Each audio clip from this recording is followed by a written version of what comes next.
Alright, this time around we're going to look at the opposite of yes. We're going to call this signal no, and what no means is quite simply the exercise is over, you are to stop what you are doing, and we're going to punish that particular behaviour. Now it's important for us to examine the word punishment and really put it under the microscope. Now I'm going to keep it really short and sweet.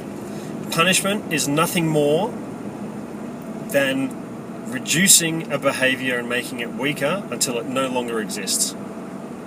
Alright, so let's take for example a dog that rushes the door whenever we try and open it. You go to the door, you want to open the door so you can say hello to your dog, and all they do is jam their nose through the doorway and try and get in as quickly as they can, and then they start going nuts. Obviously that's an unwanted behaviour. We want to try and sort that out. What we might do, for example, is quite simply the dog goes to rush the door when we open it, just a crack, we close the door again. As soon as we've closed that door, the dog understands that its current behaviour is not going to result in entry into the house. The dog is going to have to try a different strategy in order to get through that door. That's going to cause the dog to hesitate. As soon as the dog hesitates, when you've opened that door a crack, then you can reinforce that behaviour by opening the door completely and allowing the dog to come in. Now just think back to the video on functional obedience yes. When would you have used the word yes? As soon as the dog hesitated after you've opened the door a crack, you've said yes and then opened the door. Now where might we use the word no? We open the door a crack, we see that the dog is rushing the door.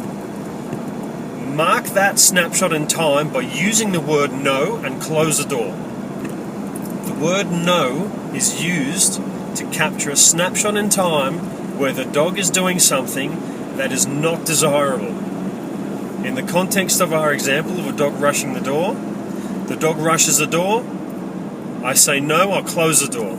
I might need to do that 2 or 3 times before the dog actually cottons on and realises every time you say no, that door closes and I'm not getting what I want.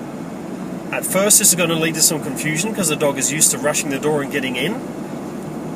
Now, as soon as they're confused, you say yes and then you open the door completely. And the dog automatically then knows, because of the work you've done before in conditioning the word yes, awesome, this is what I'm supposed to do. And as long as you're consistent, whenever the dog makes a mistake and goes back to old habits and rushes the door and you close that door after you've said no, the dog waits, you say yes, open the door, and that behaviour is reinforced and the old behaviour is punished.